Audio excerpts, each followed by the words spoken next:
கிறிஸ்துவுக்குள் அன்பானவர்களே, நம்முடைய ஆண்டவர் ரட்சகருமான இயேசு கிறிஸ்துவின் வல்லமையான நாமத்தை நம்ம வாழ்த்தி வரவேற்கிறோம். இன்றைய வேத தியான பகுதிக்கு வாசி தெரிந்து கொள்ளப்பட்ட வேத வசனம் சகரியா 9ஆம் அதிகாரம் 9ஆம் வசனம். சியோன் குமாரத்தியே மிகவும் களிக்கூறு, எருசலேம் குமாரத்தியே கெம்பீரி, இதோ உன் ராஜா உன்னிடத்தில் வருகிறார். அவர் நீதி உள்ளவரும் இரட்சகரும் தாழ்மை உள்ளவரும் கழுதையின் மேலும் கழுதை குட்டியாகிய மரியின் மேலும் ஏறி வருகிறவருமாய் இருக்கிறார். ஆமென்.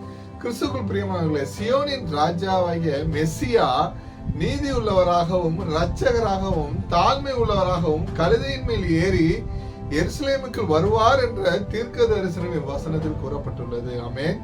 மத்தேயு 21ஆம் அதிகாரத்தில் இயேசு கிறிஸ்து கழுதை குட்டியின் மேல் ஏறி எருசலேமுக்குள் பவனி வந்த சம்பவத்தை முன்கூட்டியே உரைத்த போரற்ற அமைதியின் ராஜாவாக அவர் வருவதை உணர்த்தும் வசனமாகும். ஆமென். வேதாகமத்தில் பழைய ஏற்பாட்டில் மெசியாவை பற்றிய மிக முக்கியமான தீர்க்க தரிசனங்களில் ஒன்றாகும். இதன் ஆழமான கருத்துக்கள் என்று நாம் தியானிப்போம். எனக்கு பிரியமானவர்களே, முதலாவதாக மகிழ்ச்சிக்கான அழைப்பு. சியோன் குமாரத்தியே மற்றும் எருசலேமின் குமாரத்தியே என்பது யூத மக்களை குறிக்கிறது. தங்களை மீட்கும் ராஜா வரப்போவதால் மக்கள் மிகுந்த மகிழ்ச்சியோடும் வெற்றி கூச்சலோடும் இருக்க வேண்டும் என்று இந்த வசனம் அழைப்பு விடுக்கிறது. எனக்கு பிரியமானவர்களே, இரண்டாவதாக ராஜாவின் பண்புகள். வரப்போகும் ராஜா மற்ற உலக ராஜாக்களை போல அல்லாமல் 3 முக்கிய பண்புகளை கொண்டிருப்பார் என்று வசனம் நமக்கு விவரிக்கிறது. முதலாவதாக நீதியுள்ளவர், அவர் நேர்மையான முறையில் ஆட்சி செய்வார். இரண்டாவதாக ரட்சிக்கிறவர், அவர் மக்களுடைய பாவங்களில் இருந்தும் இன்னல்களில் இருந்தும் அவர்களை மீட்பார்.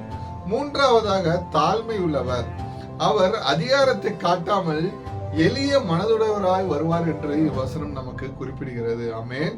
மூன்றாவதாக கழுதையின் மீது பயணம்.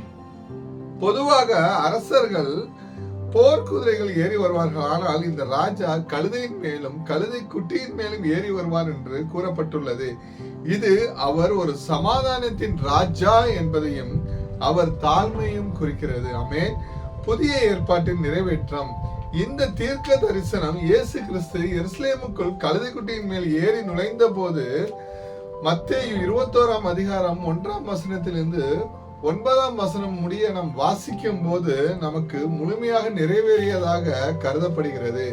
இதனாலேயே கிறிஸ்தவர்கள் இந்த நிகழ்வை குருத்தோலை ஞாயிறு, ஆங்கிலத்தில் பாம் சண்டே என்று கொண்டாடுகிறார்கள். ஆமென்.